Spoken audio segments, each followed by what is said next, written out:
Hey, good morning, good afternoon, happy Monday. You know what, Damon? I just said, I think Mondays you should do the intro. You do the Friday intro, then I kind of do the Monday. I think you just need to do both, right? Can we just decide that? Like, Well, we can start that next week then if you really want let's to. start it right now. Let's start it right now. Go Yeah. ahead, do the intro, Damon. Oh, I got to get myself ready for that one. Oh, you got to gear. All right, Yeah. you got to get geared up. It's like a whole preparation process. Okay, like I have to have the mental. right tea. I have to do, it takes a whole long. You're not in the Zen. You're not in the Zen. Yeah. All right, man, I threw a curveball at you. Right, come. All right, dude, are you sitting down for this one? Are you ready? Like, all Ready right, to go. all right, one. Let's see if I can count this right. 2, 3, 4. This is a 5-time repeat offender. There we on go. the program. Wendy Covey, did you know? Are you aware that you've been on 5? No. So came on the first time, right? And we totally geeked out, had a great time. I asked who your hero was. Do you remember what your answer was? My dad. Leonard. God bless Leonard, the college professor at Texas A&M. Damon, remember we had a great time talking about Leonard. Took a big pivot midlife. That was an awesome story. Then we were together in person in Cleveland at the Industrial Marketing Summit. So we were together in person. Joe Sullivan, Nicole Donnelly, the whole crew, Jeff Long, Adam, Eddie Saunders, like the whole crew, right? So that was number 2. Then in December, you, Joseph, and Adam came on to promote the Industrial Marketing Summit. There was number 3. And then number 4, we were together at the second Industrial Marketing Summit in Austin, Texas, right in your backyard. And you came on the program. And so you've been on twice in person, and this is your 5th time. So what do you think of that? I think that's amazing. I'm honored. Thank you very much for not only having me on, but helping to promote, just helping us marketers connect and hear each other's stories and experiences and learn together. So you guys are doing a great service to us, and I thank you for that. Well, right back at you. And we have so much to unpack. So we've got Wendy Covey. Happy Monday. Boy, drop a note in the chat box. Let us know you're out there. Let us know where you're coming from. And boy, if you have your questions, this is the place to ask, man. We have the authority, the expert, the guru.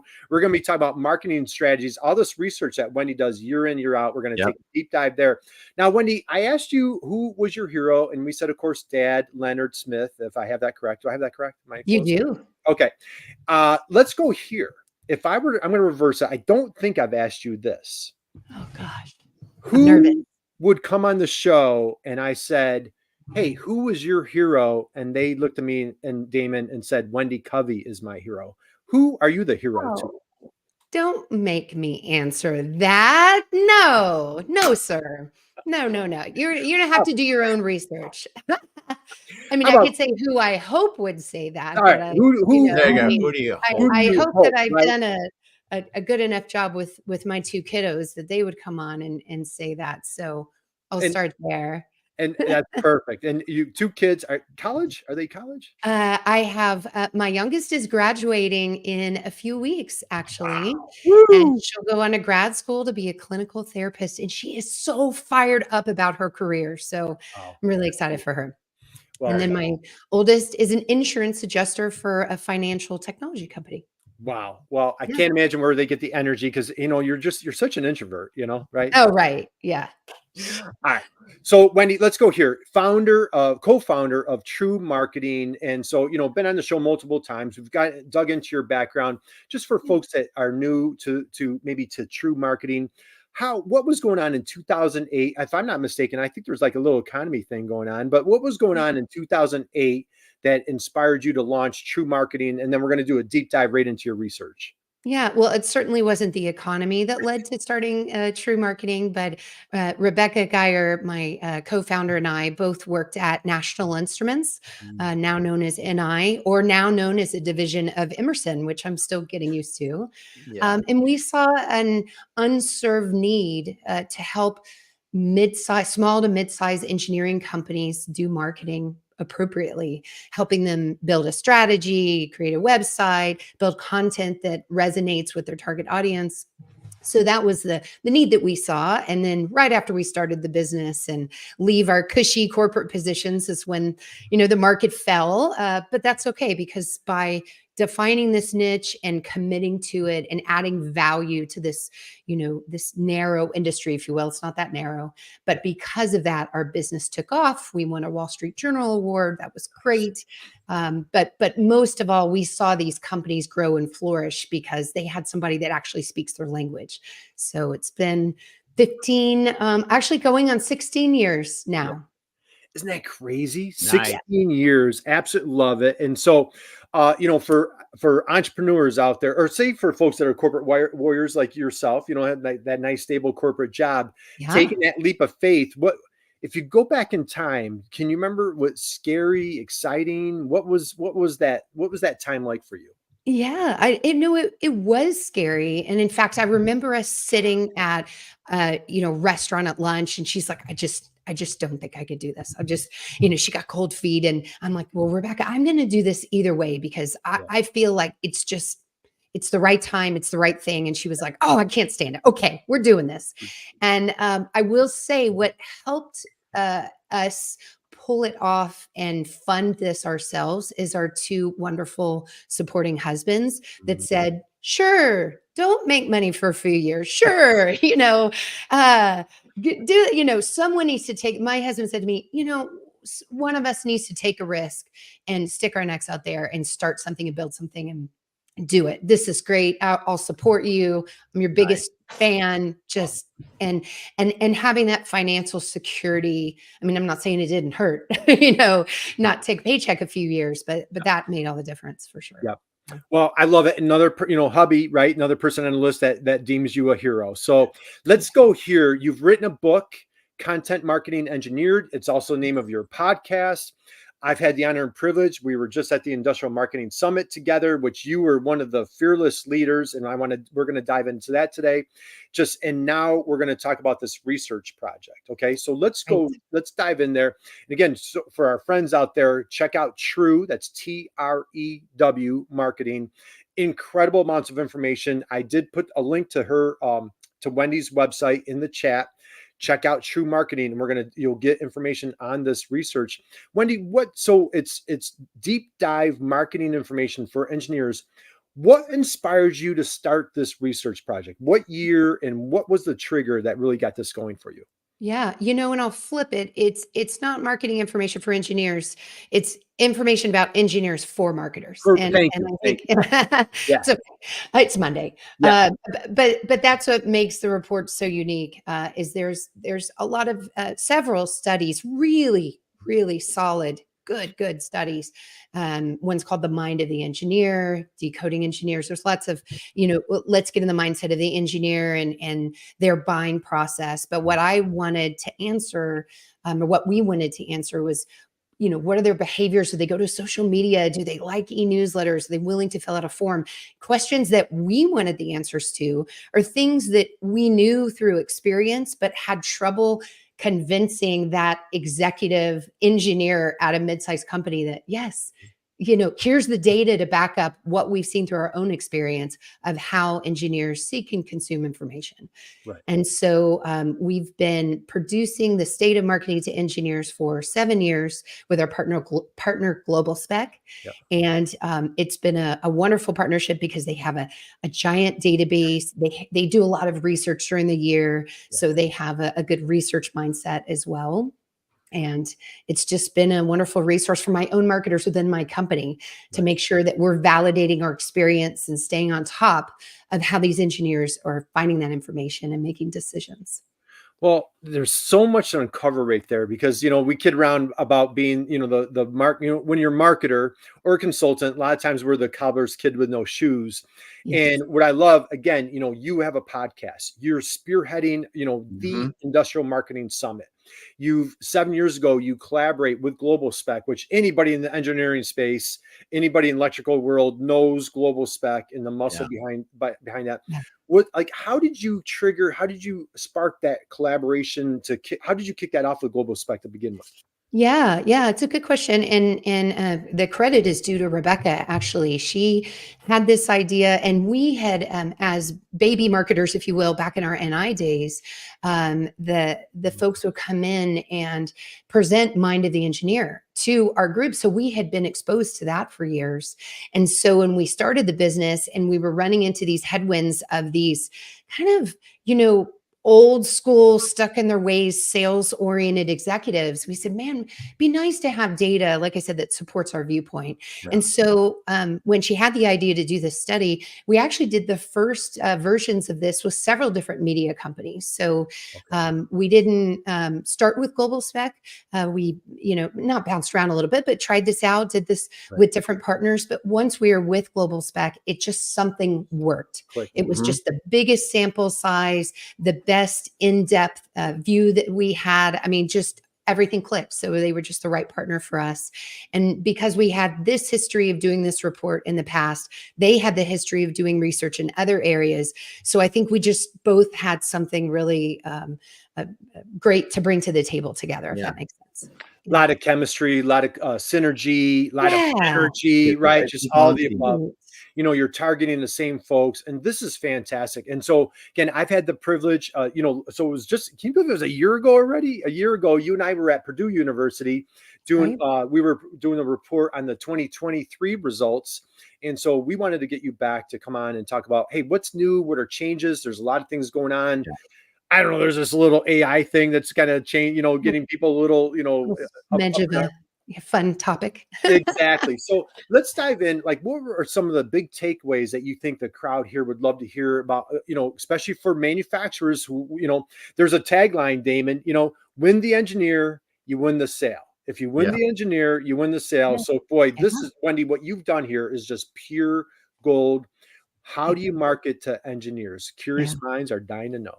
I love that. Win the engineer, win the sale. I always, when I teach some people about defining audience personas, and they get overwhelmed thinking, oh, there's all these different people on a buying team, and I say, man, it boils down to one thing: who is that first person who's going to specify your product? They're going to come find you and champion you, and that's that engineer. That's that technical person. So that's why we care.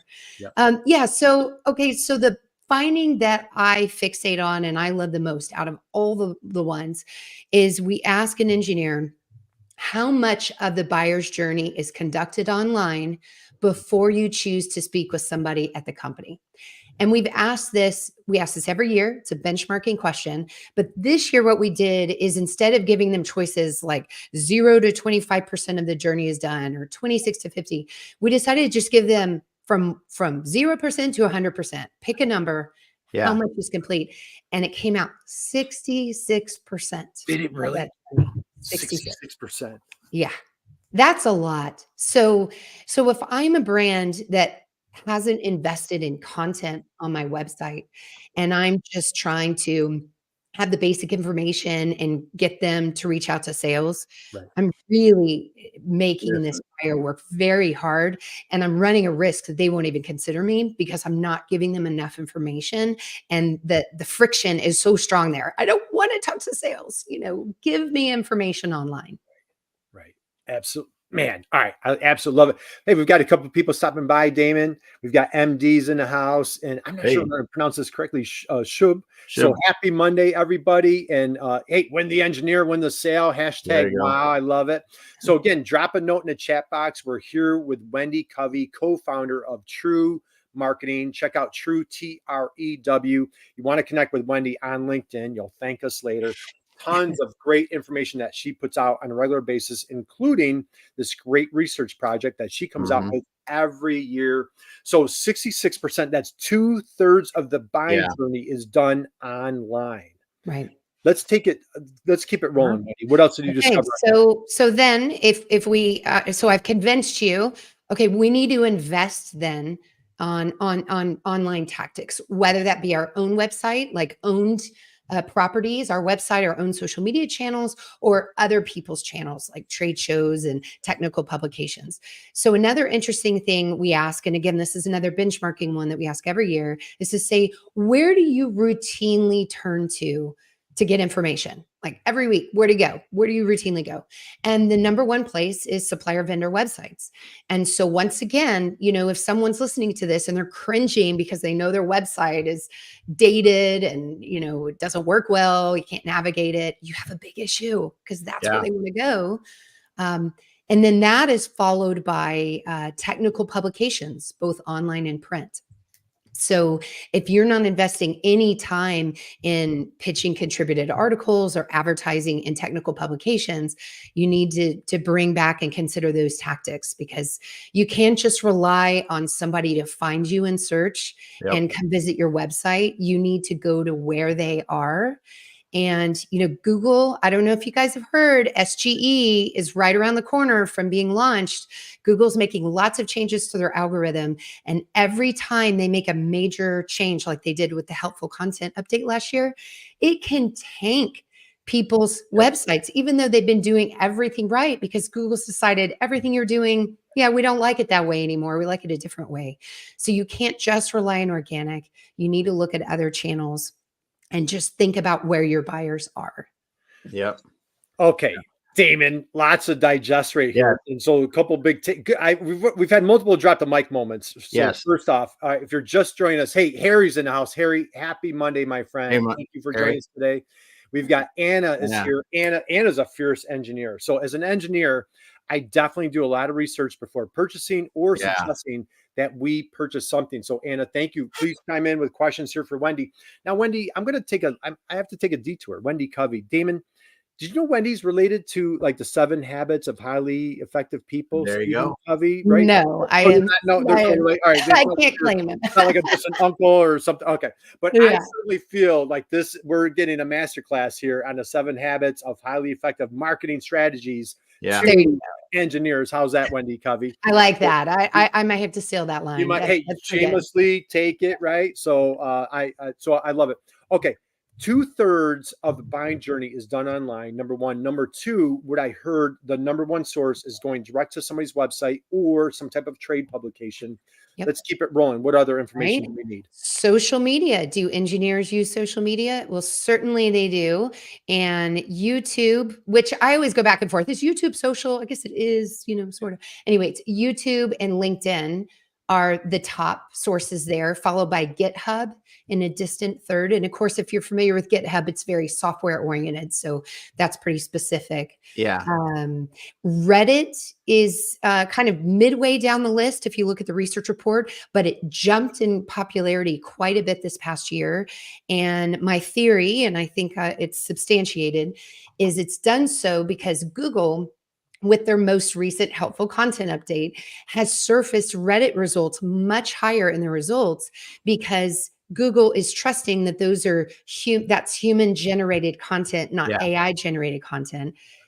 So Reddit, it's another source, another place to consider putting your subject matter experts and joining a dialogue on technical threads. I love that. We had a electrical component kind of wire harness company years ago, and we're like, hey, let's start posting on Reddit. Let's start posting on Medium. And, sure enough, like their rankings started going through, we were doing a lot of other things, but when we started attacking Reddit and Medium, we started seeing some really juicy, rankings. So I love that you're talking about Reddit. I think that's a fantastic place for engineers taking those deep dive geeky conversations. Wendy, what are you hearing about kind of the, the guerrilla, Facebook, X?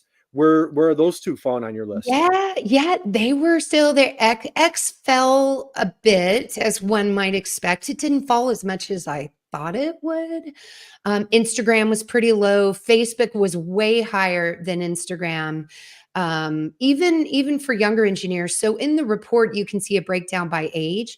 And then new this year, we asked personal use. What do you use for personal use? And believe it or not, LinkedIn still made the top 3 on personal use. And then Threads was popular for a certain age group, which that was really surprising. It came out of nowhere. Wow. Yeah. And speaking of Medium, we didn't ask that. We need to add that next year. I'm glad you brought that up, Kurt. Yeah, you know what? I used to be a pretty big proponent of Medium, and then they've had a lot of gateways and so. But Medium is a fantastic source. Hey, I have a couple more comments here. Yeah, we do. I think you guys need to discuss AI, artificial ERA. We're definitely going to take a deep dive there. Anna says, in most cases, purchases are made based on emotion. Great point, Anna. I couldn't agree with you more. Then login justifies a purchase. Do you find this also be true for engineers? Wendy, any comments there? Yeah, we've never asked a question that gets at that, and I find that an intriguing idea to do. So what we'll do instead is ask questions like, what do you value in a company? And we said things like, is it their technical acumen? Is it that they're good to the environment and they have a good social mindfulness aspect to their brand, that they've been around for a long time? And so we gave this list of different things that, frankly, that companies message about themselves, and said, rank this in terms of what you value. And that technical acumen came out on top, and the value-based stuff was pretty low on the list. So to me, that speaks to say emotion is less important, but we know that just because an engineer answers that way, they're still humans with emotions. Be interesting to test that. Yeah.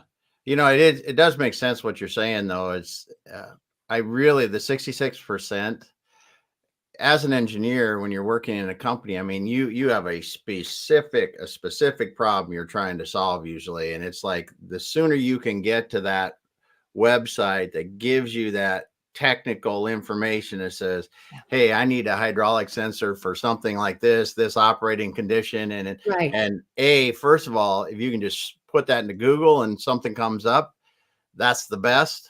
And if you want to be on the other side of that, you kind of need to think of that. But then once you get into that website, just as much information about those things, or a pathway for that engineer to find what they need really easily, has got to be important in this. Yeah, no, Damon, you that really well said. And another question we ask is, what content do you find most valuable during that search? And you won't be surprised to hear data sheets, of course, is that table stake, right? Have all the technical data served up to you, and then CAD drawings, very popular. Hardware products, right? So the more specs, parametric search, letting me know whether or not this product's available right now. So how can you self-serve, help that engineer to self-serve as much as possible, and just take that friction out of the buyer's journey? You said one thing in there. I think these people that are trying to get the engineers can add is, there's nothing more frustrating as an engineer is going to a website, finding the perfect product, and then trying to order it and go, well, that's not a normal product of ours. It's a special that we only make, and blah, blah, blah, blah, blah. And you're like, damn, I just put all that time into figuring that thing out. And now I can't get it. Or it's crazy cost, crazy lead time. So and that understanding if it's available is huge. And that does tie with the emotion of, like, and listen to what we're hearing. Be easy to be found, right? For a shameless plug, let's stop being the best kept secret, number one, right? 66% of the journey is online. If I can't find you, I don't know you. So now I'm going to your competitor, right? So number one, you've got to be found. Number two, having that information. Wendy, Damon and I have a little line we'd love to share. Maybe this resonates with you. We're like, how can you help that buyer make a buying decision on a Friday night at midnight without having to wait for you to open up your door on Monday morning? And that's, I think that's, right? It's exactly what you're describing here. So, like, how can we get that information? And the word that I love is, I'm getting like chills even think about it, frictionless, right? Because even if you're not the cheapest, maybe you're not the, whatever, but boy, you made it easy for me to find you. You made it easy for me to get that information. You made it easy for me to kind of build a prototype. Maybe you had a configurator or whatever that information is. And now you are my person. You are the company I want to deal with. Go ahead, Damon. Yeah, because you think of this. Think of the engineer going in there. A lot of engineers, if they're in R&D, they have budget. They can buy. If you could say, if you had it as simple as this, you got down to that same sensor I'm talking about. Do you want prototype quantities? Great. You can get them here for this much. Just order here. Boom. If you want production quantities, well, then you go to it's a different route, right? Because we might be ordering thousands or hundreds of thousands or whatever it is. And you let them go that way. But you could get that, like Kurt said, make it super easy. So there's like bing, bing, and it's coming to them. Yeah. Okay. So what's fun in this report this year is so all of that applies really well to, say, electronic components, right? Or Yeah, your yeah, sensors or yeah. whatever. But people look at the report and say, well, what about software? What about turnkey systems? How are their content needs different? And so we actually asked that in this year's report. We said, think about a major purchase you made recently, and we put them in those 3 buckets, and we said what content was most valuable. And it won't surprise you probably to hear, for software it was demos, and for turnkey solutions and software, I believe it was customer testimonials and case studies and things like that. So another thing to look for if you go download the report. Nice. Okay, Wendy. So if you recall, being a 5-time repeat offender on our program, we have drop the mic moments. Then we have like those really, we call moments of silence where we need. So if you're in a software space, and this could slide into other aspects of your business, demos show the person how to use what you make, and then testimonials, that social proof out there. A couple comments I'm going to grab. Hey, our dear friend Kelly's in the house. Kelly, Hi, Kelly. how are you? Happy Monday. She said, hey, we had a lot of success getting insights from engineers on Reddit. Love it. Hey, we've got a question here from Harry. What lessons, Wendy, have you learned from fishing that you can apply to? Hey, what a coincidence. Hey, before we come back, Timothy's coming across the pond, Damon.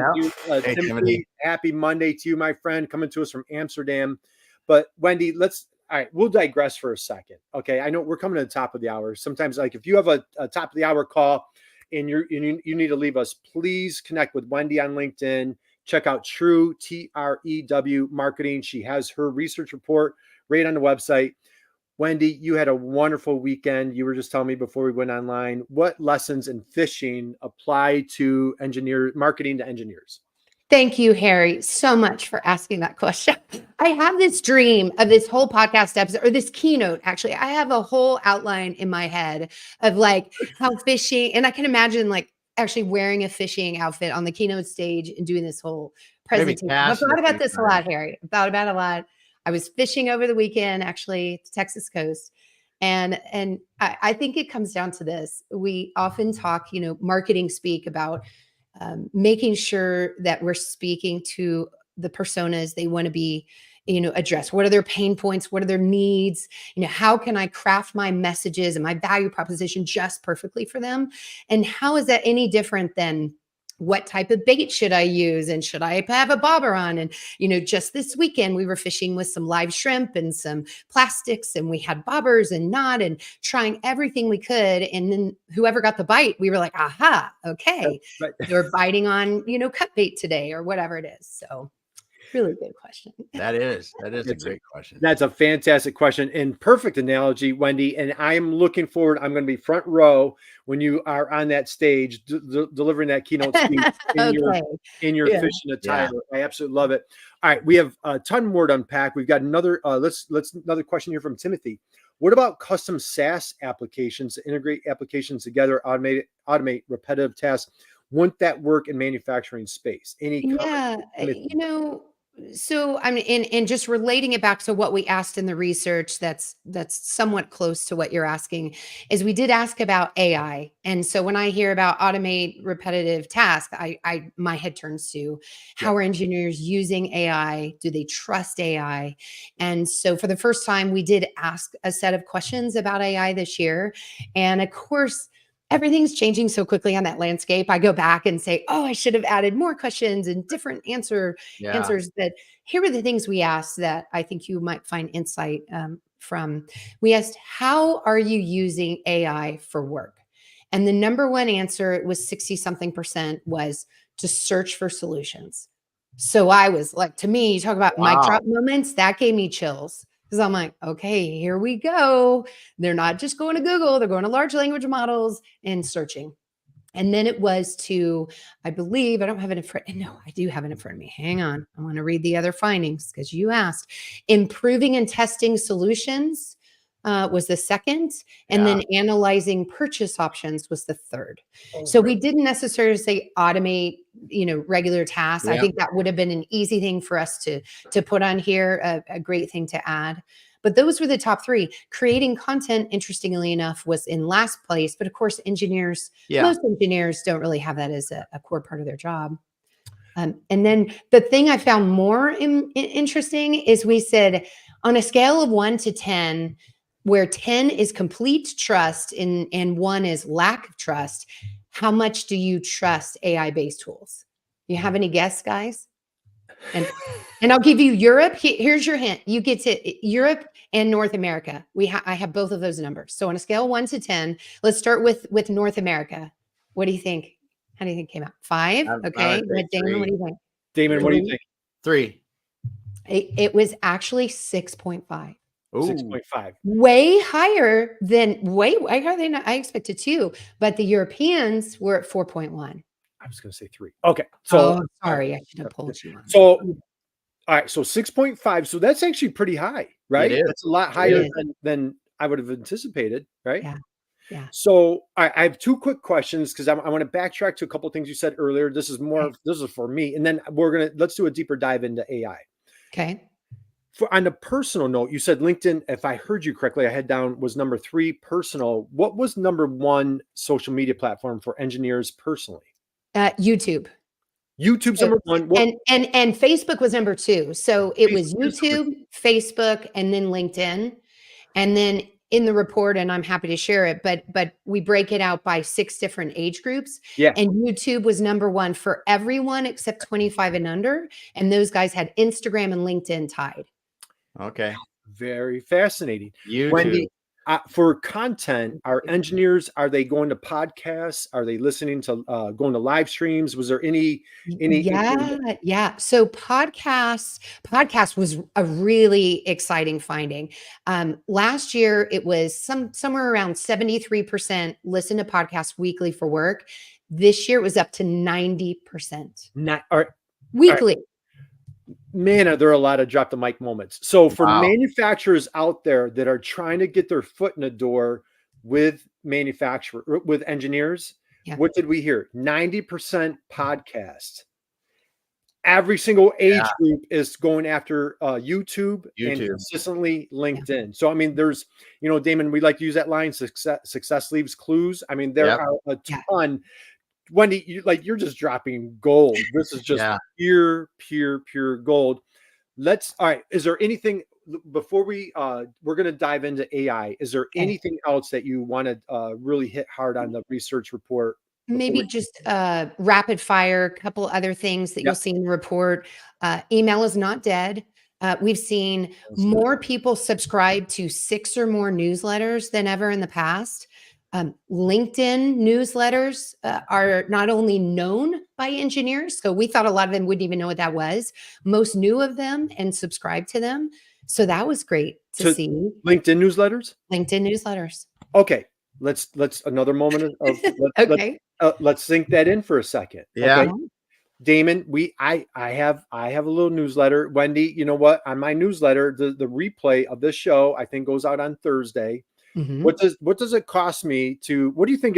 Here's a pop quiz, Damon. What does it cost me to put this little, I don't know how many little slice of video mic drops that we have. I probably have 20 right now with Wendy that we could put out on the newsletter or on YouTube or anywhere else. Wendy, what does that cost me to put that out on that newsletter? Any idea? Oh, I mean, let's say 10, 15 minutes of your time because the content's done. It's negligible. I mean, depending on how much narrative you add to your newsletter, but okay, let's say it's an hour of your time. Very inexpensive. It's negligible. And what a great way. Yeah. So they are aware of LinkedIn newsletters and email is not dead.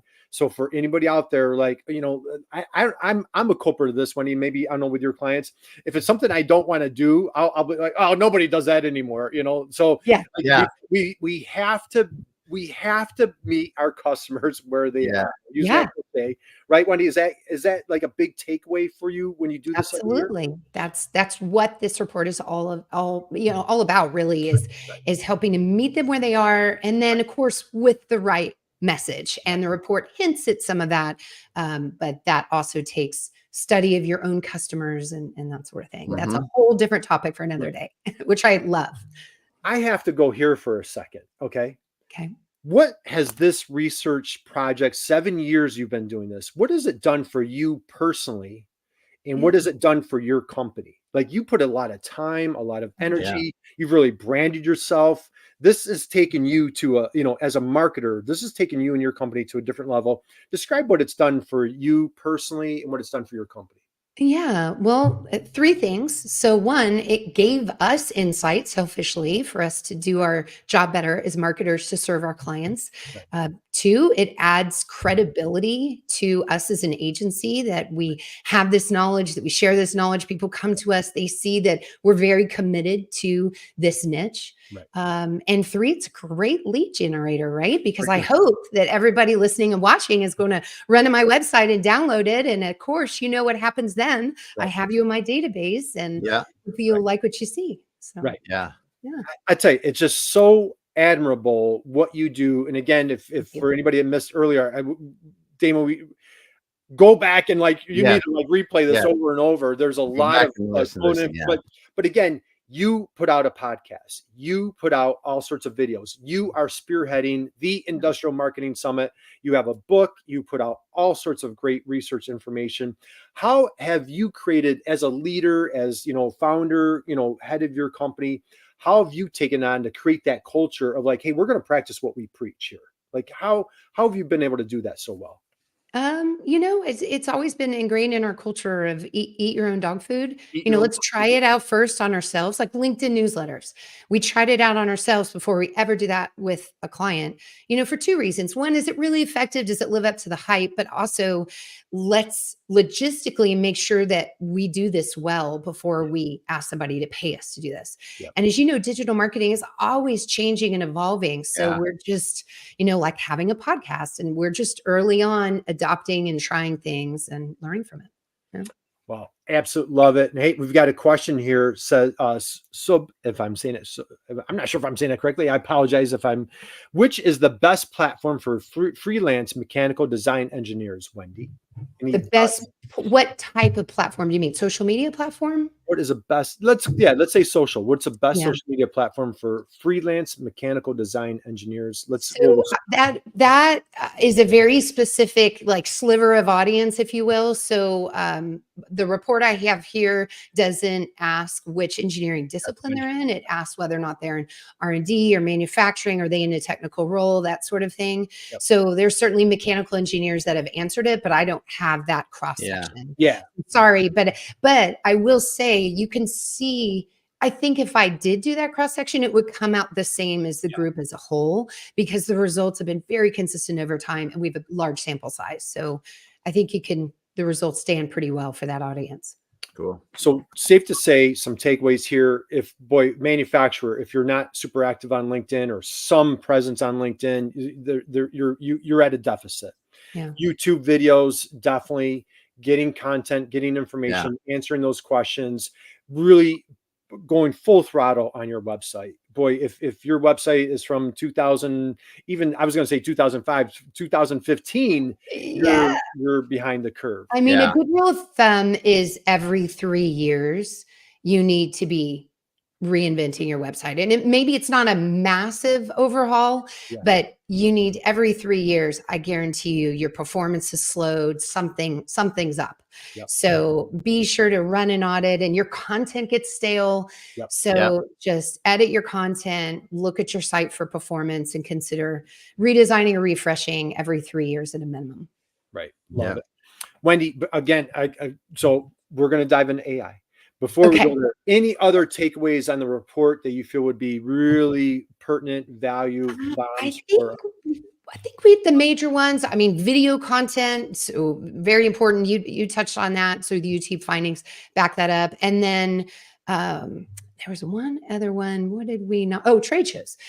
Most said that they were going to 2 or more trade shows this year. So, we saw that come back after COVID, and I don't think that'll surprise anyone. It feels like in-person events are hot right now. Yep, absolutely love it. And again, speaking of hot, you certainly put on a wonderful party at the Industrial Marketing Summit. Man, that made my year. That was just such a great time.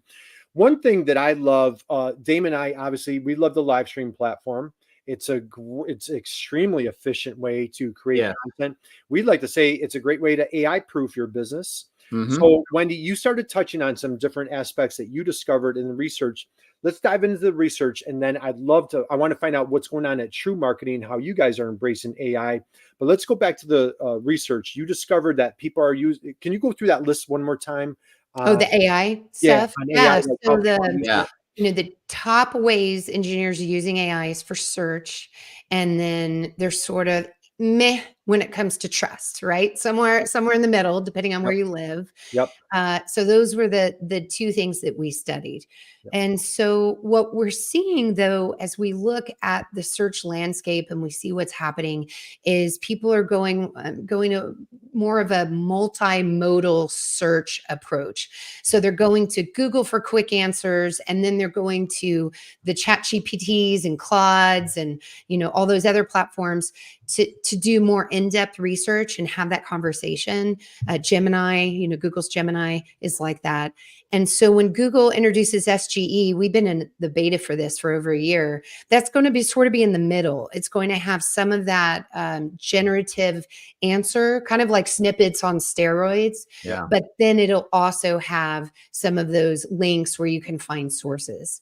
To me, if I'm an engineer, I'm not going to trust that generative response. I need to know the source data, especially since we know that there's some inaccurate stuff flying around or some made up stuff. And so Perplexity is great because it shows actual sources. And I think SG is going to do the same.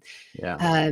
So we've just been studying that really closely because as a marketer that wants organic traffic, I'm now sort of panicking and saying, oh, okay, so Google's going to drop. And now how do I, how do I optimize for these other platforms? Right. And the answer right now looks kind of ugly. Do you know what the answer is? Have you heard? It's a volume game. It's the more time your company is mentioned along with whatever, that phrase, that application, whatever that you want to be associated with, the more you're mentioned on as many places as possible, the more likely you're going to surface on those large language models. It's terrible news for smaller businesses. It is. And it doesn't mean that you're an expert at that, right? No. So we want to hold out hope that this is a temporary thing. And over time, they're going to put more, I don't know if the AI, what will improve to make sure that it's quality content. Yeah, so that's just it. It's gonna be interesting. It's so easy now just to spit out garbage with AI and to just post it. And it's like, ugh. Yeah. Do not do that. Yeah. So what we've been coaching our clients to do is to focus first on quality content that your engineers actually need. I do think that content that's unique and that's quality will win over time. But then take that same content, that same, idea and pitch an article and go in somebody's podcast and post on Reddit. So you can be in all these places, but be there for something that's unique to you with your own viewpoint. If that makes sense. It makes a ton of sense. So, okay. So a little bit of, we're diving into a little bit of an AI. How do you AI proof your business, if you will, right? Yeah. Because if it becomes a volume game, then you're at the risk of if your competitors just, putting out tons of, not, we won't say garbage, Damon, we won't use that word, right? Like not great content. Wendy, but, I'm using it. Damon's using it. I'm sure your company's using it. Let's talk about the real productive, efficient ways. We had a speaker, you had a speaker, you had numerous speakers at the Industrial Marketing Summit. And hopefully I'm creating a little bit of FOMO on the program today because, rumor has it that there might be another Industrial Marketing Summit in 2025. And if there is, boy, I encourage everybody to go to it because it really was a highlight for me.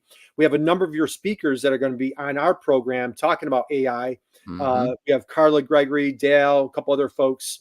And we heard a lot of different strategies with AI that are really powerful. What's going on at TREW without giving away any secret sauce? Yeah, no, I'm happy to talk about this. And, I was recently at an electronic components conference and it was targeted towards sales and executives at these companies, and they had AI speakers that said, you can do, everything with AI. Look at all these marketing functions. They said it can write your marketing plan. You can do, 14 LinkedIn posts a day. You can do this. And so Morgan and I were presenting after that, and we were very furiously creating new slides to say, no, you could do that, but that's not what you should do, right? Because those LinkedIn posts, those aren't going to be authentic to your company. And that marketing strategy isn't going to be something that's tailor-made to your business goals and what you need. So I like to tell people, think of AI as a marketing intern. Would you would you hand your strategy over to your intern? No. But could your intern make your life easier? Like, hey, intern, create this very well-written white paper, and why don't you create social posts for it, and then write those in a tone that matches our executive spokesperson, and then let's put it in a queue for them to review and then use and post. Great use of AI, right? Save me a lot of time to do it that way. But expecting that intern to just write the white paper from scratch, now you're going to run into some trouble. Mm-hmm. Right. Damon, what are some tips that you want to share from your perspective? Well, I mean, any of the AI tools out of the box, I think, are honestly kind of just toys. But if you take them, or you subscribe to some of them that are highly customized, I mean, we've seen it in applications, summary of data, really good at that. If you're using it in a closed environment, it's incredible at that. Yes. And if you are willing to put the time into creating a custom GPT, and I know Timothy's talking about that, you can get things much closer to what you want them to look like and what they sound like, but still, like you said, it's not just blah and post, blah and throw the art. You can't do that. Right. But for engineers and stuff, and people that aren't normally creative writers, the process that's from 0 to 50% is often the hardest. And I think it can help a lot with the 0 to 50%. And then from there to the end, then you go, oh, I like this, I don't like this. And you start to make it sound like you and do that. Yeah. It saves so much time because you're sitting here with mind meld just going, I don't know what I'm going to say. And let it's it your brainstorm buddy. Yeah, brainstorm buddy. There you go. Great brainstorm buddy. And that's exactly how we're using it most is, brainstorming. And then imagine coming in and saying, okay, I have an outline.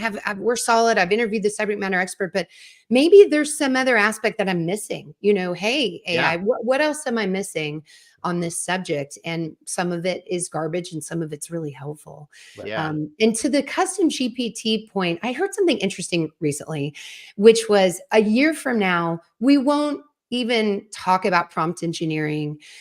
We won't have to do as much customization, or it's going to look different because we're going to have this application layer, right? We're going to have companies like Jasper that are building off of closed loop LLMs, and they're providing us this shortcut to where I, as a marketer, don't need to do this really long prompt every time and figure out how to get the most out of it. Jasper's done that for me, or HubSpot's done that for me. And so it'll be interesting to see if we still go straight to the LLM itself, or this application layer becomes more popular to do our jobs. Yeah. And I've played with some of those applicants, some of the newer ones now, and that is probably the way it's going to go for people that are going to use it seriously. That's for sure. Yeah. All kinds of things it's going to be able to power, but awesome stuff. Yeah. Timothy says, sure met on the trust and effectiveness. So Timothy, I love that comment. Anna says, AI can be helpful, but I tend to want to rewrite the content to make it more human. 100%. Wendy, what do you think of that comment there? Yeah, I agree. And of course, training, I heard Morgan did a presentation on helping salespeople. And one of the things she said I found interesting is she said, feed AI like a transcript from a call or a presentation and say, what is the tone and voice? And then it'll describe it to you. And then now you know how to then, the next time you use AI Assist to write something, you can say, do it in this tone and voice, and tell it that same tone and voice that it said to you, if that makes sense. Yeah. And I thought that was interesting.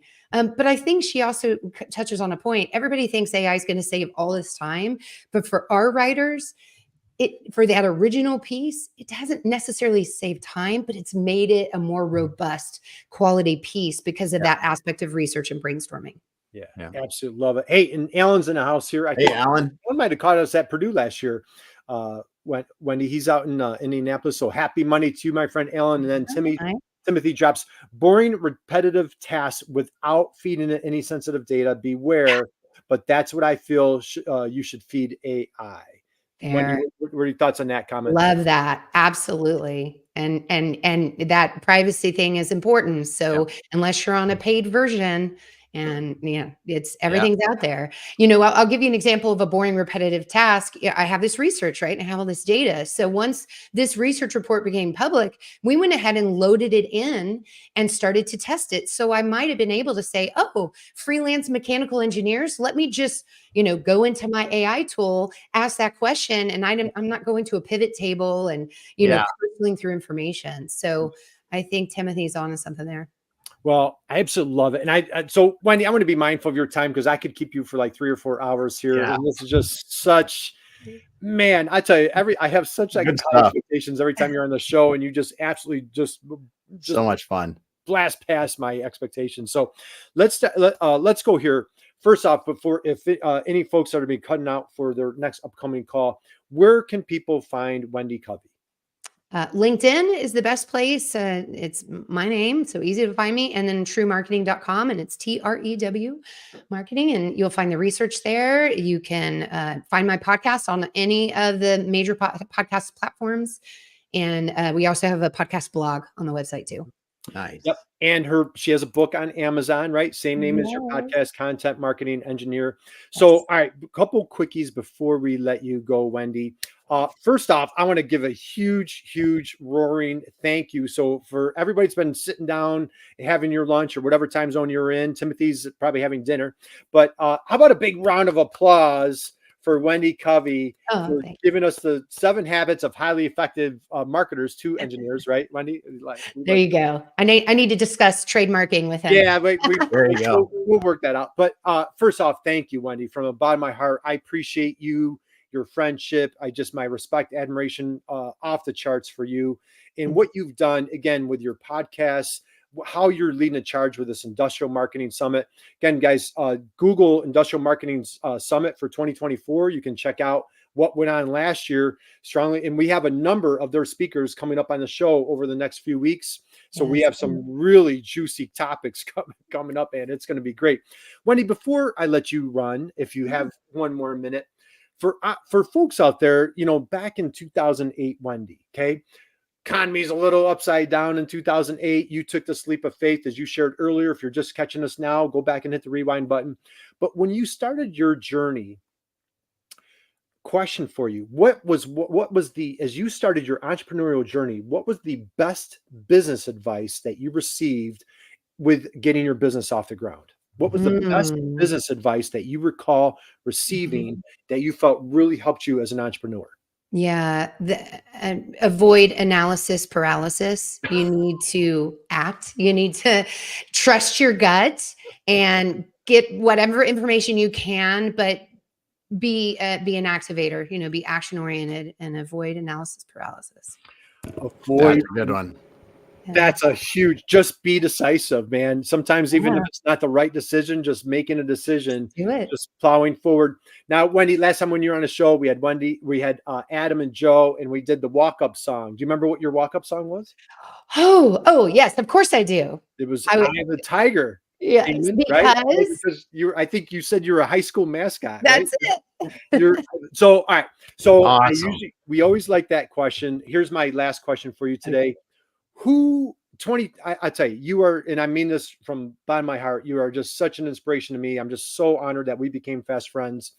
Who or what is an inspiration for you coming into the rest of the year? Who or what is the inspiration to you? Goodness. I'm inspired, and I know I keep turning to family members here, but please do.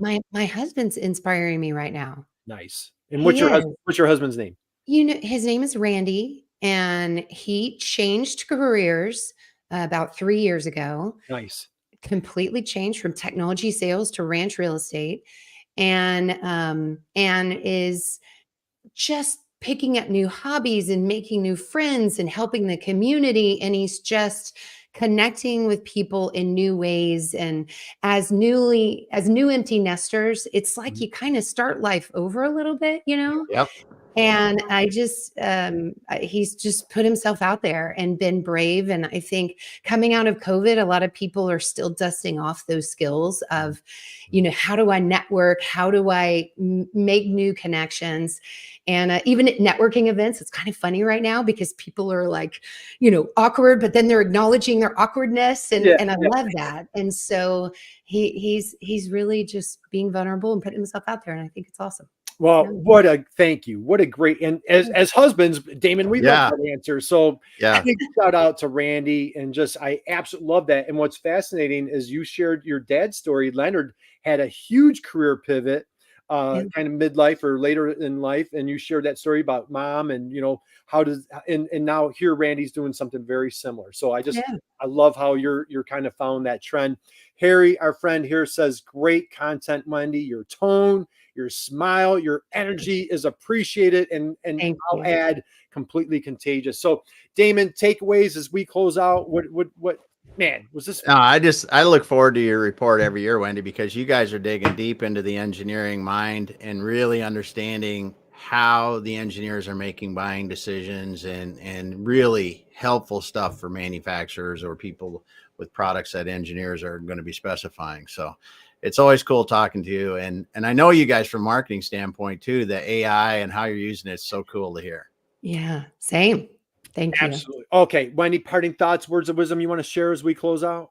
Yeah, everybody get out there, experiment with AI, experiment with reaching your target engineers and buyers in new ways, but never forget, content is king, quality content.